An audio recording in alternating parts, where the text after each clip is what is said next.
Holy Week na ulit. Ano ba ang Holy Week para sa'yo? Nagtanong ako sa ilan sa mga kaibigan ko.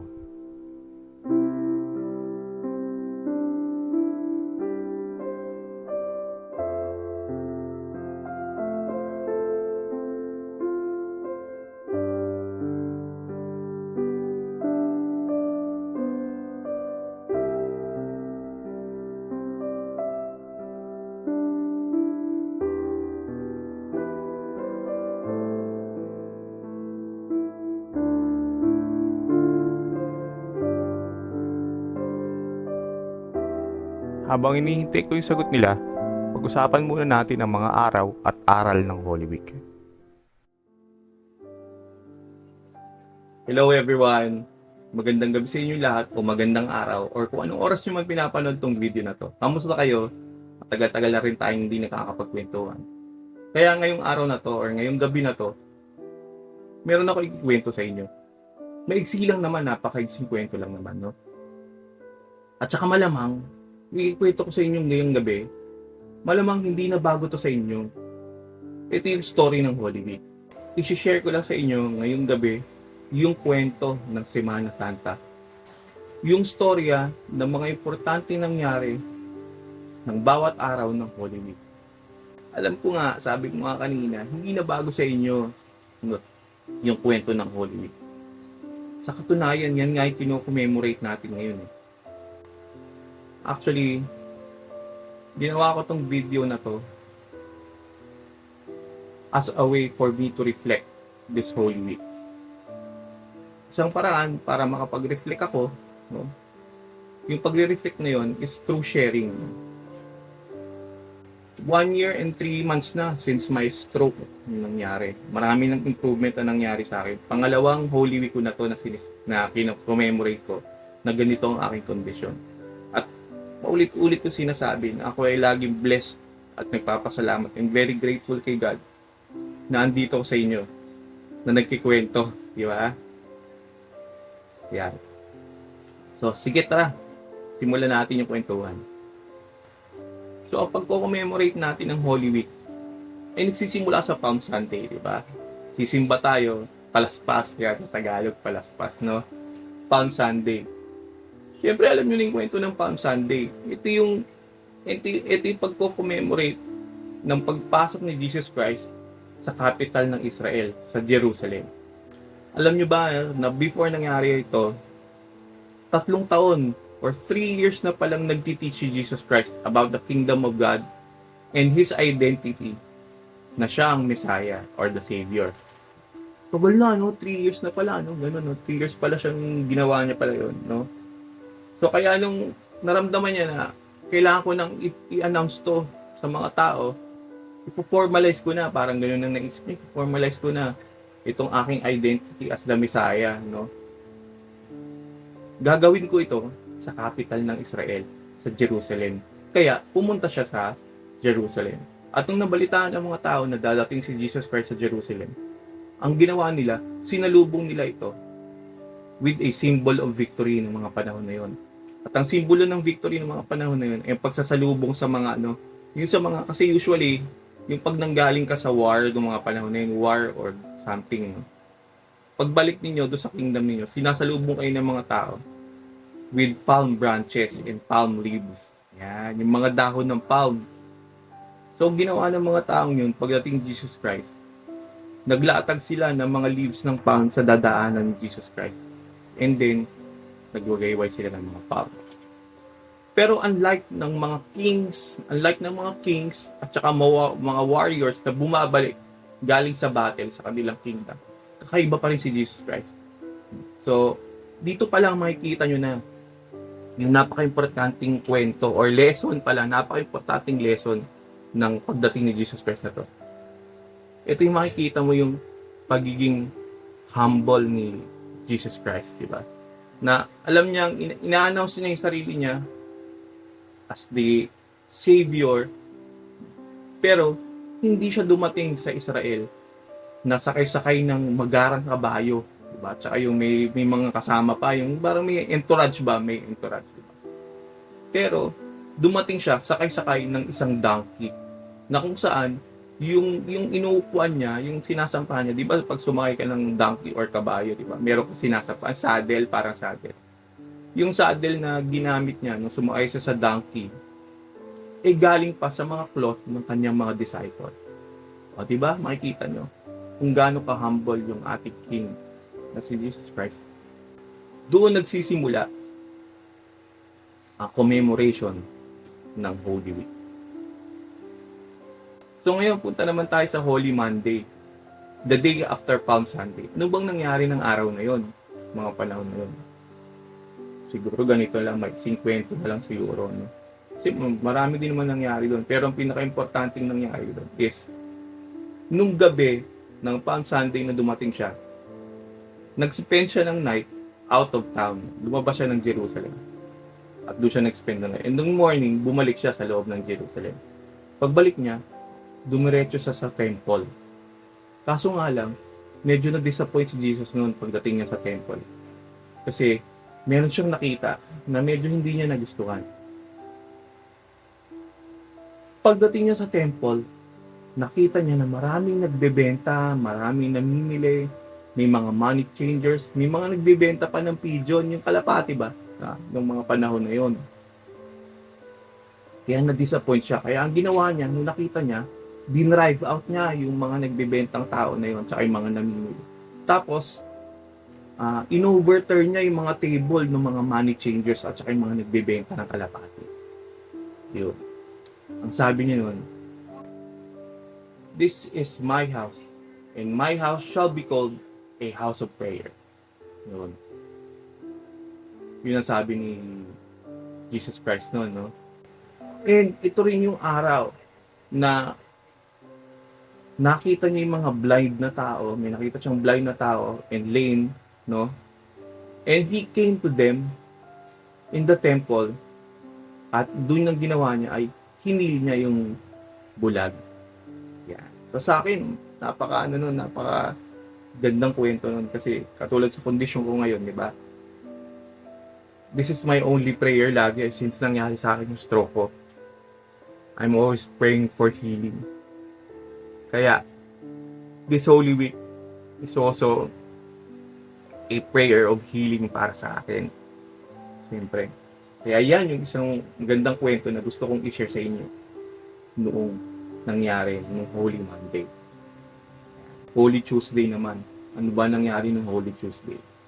Marami ding nangyari noon. Pero noong Holy Tuesday, ang pinaka-importante natin pwedeng pagkwentuhan dyan is Jesus teaches the people in parables and He predicted yung kanyang betrayal sa kanyang mga last days. So nag-preach sa loob ng Jerusalem, and sa pinakamagandang preach niya is yung teaching or yung preach about faithfulness, no? Yun yung isang magandang preach niya, it's about faith. Nag-preach siya, nagkwento siya in parables, no? At nag-share siya ng mga teachings. Kaya siguro yan yung isang magandang message na gustong ipaalala sa atin ni Jesus Christ ngayong panahon na to. Is to never falter or never compromise our faith in Him. Yun. So ngayon, punta naman tayo sa Holy Wednesday. Ang Holy Wednesday pala, Spy Wednesday, no? Hindi ko masyadong alam yun eh. Holy Wednesday lang ang alam ko. Spy Wednesday pala. Bakit Spy Wednesday ang tinawag natin sa Holy Wednesday? Kasi, ito pala yung araw na pinlano ni Judas Iscariot yung pagbe-betray niya kay Jesus Christ. Diba alam niyo yung kwentong yun, diba? Binitray ni Judas Iscariot si Jesus Christ sa mga panahon na to during His last days. Diba? Gagawin niya yon during the Last Supper for 30 silvers. Yun yung binayad sa kanya, 30 silvers para i-betray niya si Jesus Christ. So yun yung nangyari nung Holy Wednesday. So ngayon, punta naman tayo sa Holy Thursday or Maundy Thursday kung tawagin natin. Ito na siguro yung isa na sa mga pinaka-importanting araw na kailangan nating mag-reflect at maalala yung mga panahon nito ng Holy Week. Dito nangyari yung Last Supper. Yung Last Supper, syempre, hindi natin pwedeng malimutan yung kwento na yan. Di ba? Kasi every time nakakain tayo at uupo tayo sa dining table natin, naging tradisyon na rin natin ng mga Pilipino na meron tayong malaking frame or picture ng depiction ng Last Supper sa ating mga dining tables, no? Para maalala natin palagi kung ano ang nangyari nung Last Supper. Well, the Last Supper is about a beautiful invitation from Jesus to receive His gift. No? Napakagandang invitation ang binigay niya sa atin during the Last Supper. Gusto niyang maalala natin.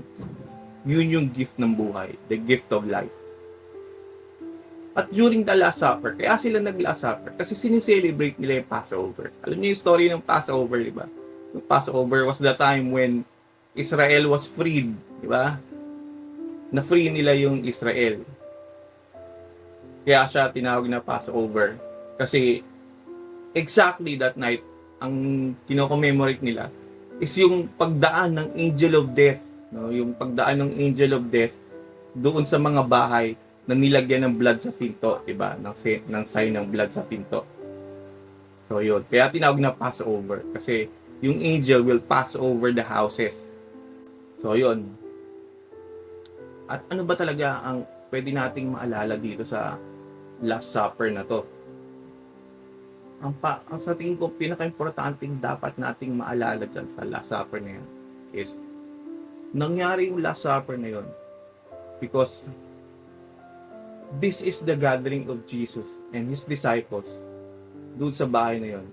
And this would be the last time na magbibigay siya ng instructions sa kanyang mga disciples kung ano ang gagawin after ng Last Supper. Kasi alam niya na yun na yung mga last hours niya or last days niya. No? Ano yung isang outward display of love, no, na pinakita ni God during the Last Supper? Yan din yung kino-commemorate natin tuwing Holy Week. No? Pero bago yun, of course, the Last Supper is where the church's tradition of communion comes from. Diyan nagsimula yung tradition ng ating simbahan ng communion, diba? Doon siya nag-break ng bread, diba? Yun, tapos nag-drink ng wine. Tapos sinabi niya yung words na sinasabi niya. Yung sinasabi ng pare sa misa, diba? Tapos, tulad ng sinabi ko kanina, sa Last Supper din nangyari yung washing of the feet. Alam nyo, nung oras na kumakain sila, walang servant dun sa paligid nila. Walang mga servant sa paligid nila. Minake sure ni Jesus Christ yon, no?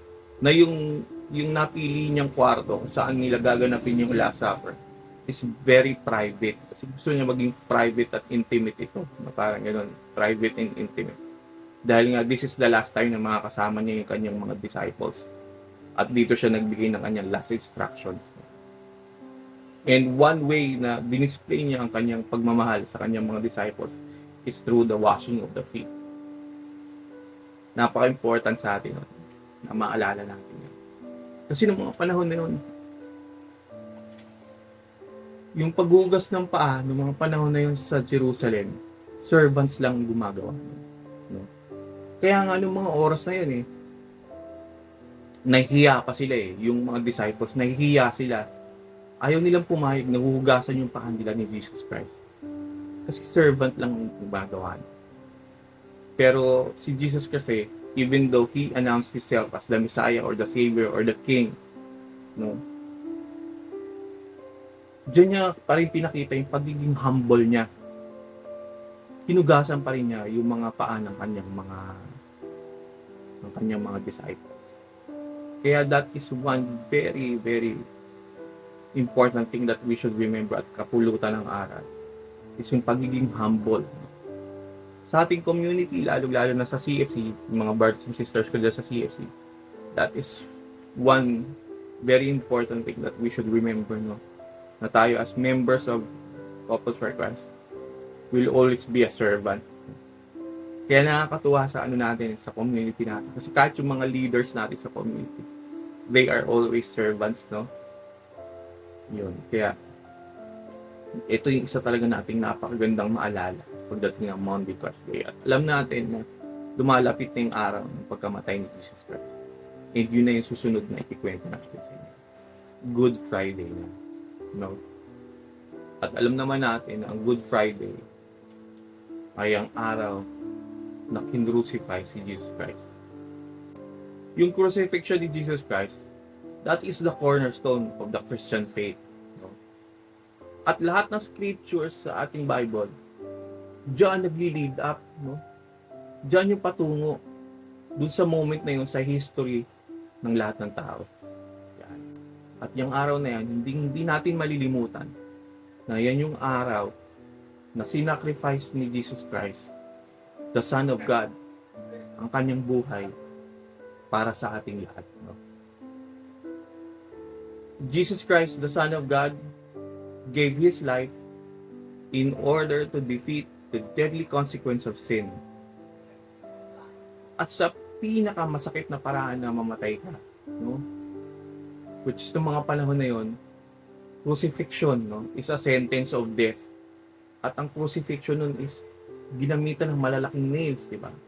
E nung panahon na namatay siya, dahil nga in-announce niya na siya ang King, siya ang Messiah, nilagyan siya ng crown of thorns, no, bilang parusa. Kaya through that most painful death, kasama doon ang pinaka-greatest na gift na ibibigay sa atin ni Jesus Christ. The gift of our salvation.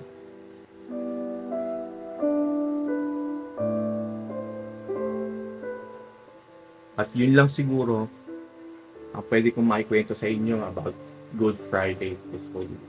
Kasi alam natin na pagdating ng Good Friday, yan na talaga yung pinaka-importanteng araw na dapat natin i-commemorate sa Holy Week. Dahil pagdating ng Holy Saturday, ito na yung araw ng pagre-reflect natin lahat.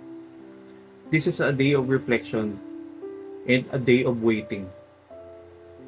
A day of waiting for the resurrection of Christ.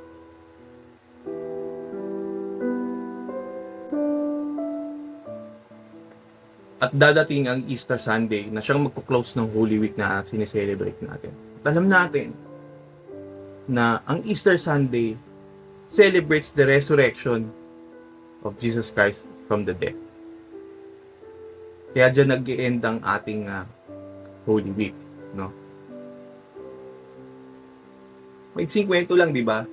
Baka nga yung iba, alam nyo na talaga yung nangyari. At saka yung pagkikwento ko, hindi pa nga ganun kaayos eh, no? Kasi, ano lang naman to eh, parang, this is my own way of reflecting nga, sabi ko sa inyo kanina, this Holy Week. Yung pagkikwento sa inyo. No? At syempre, namimiss ko na kayo kasi matagal ko na kayo hindi nakakasama. Diba?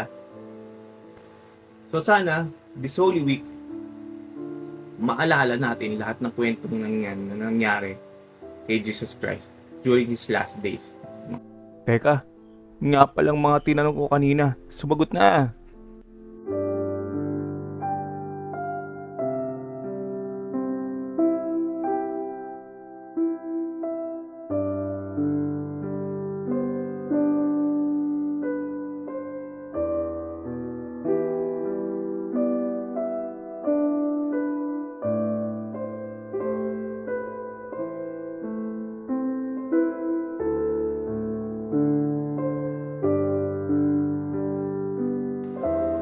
So bago natin tapusin ang kwentuhan to, gusto ko lang sanang magbigay ng short prayer.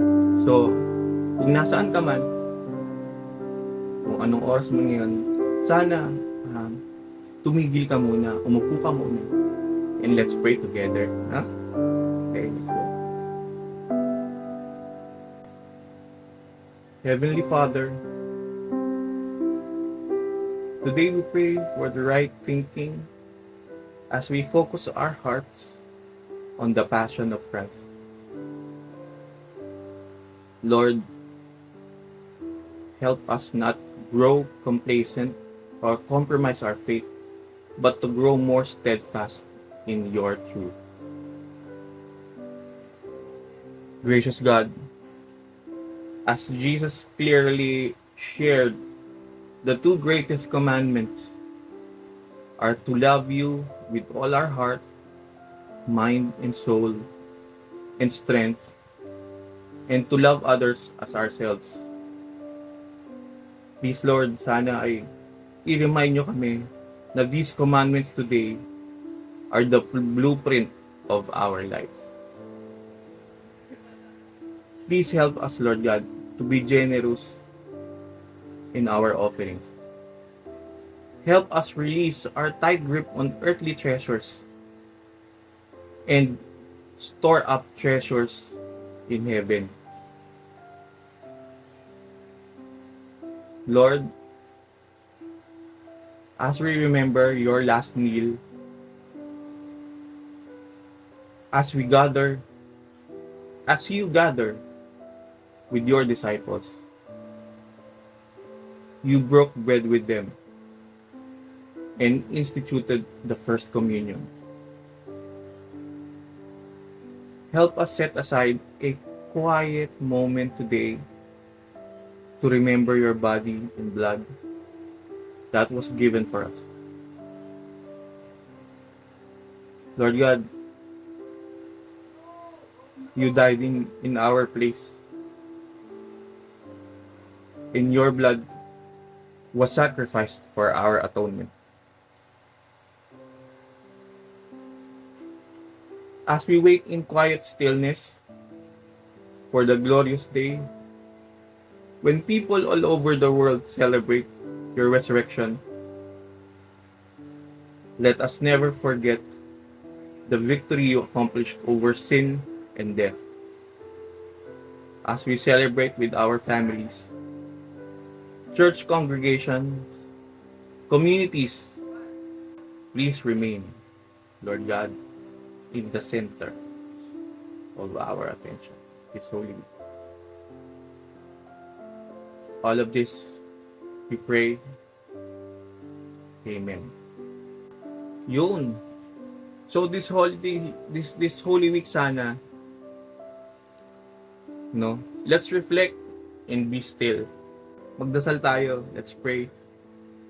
Alam natin naman na ito yung panahon natin na nagpapahinga tayo sa trabaho. At yung iba sa atin, syempre, dahil para makapagpahinga sa trabaho, nagta-travel tayo ng ganitong panahon.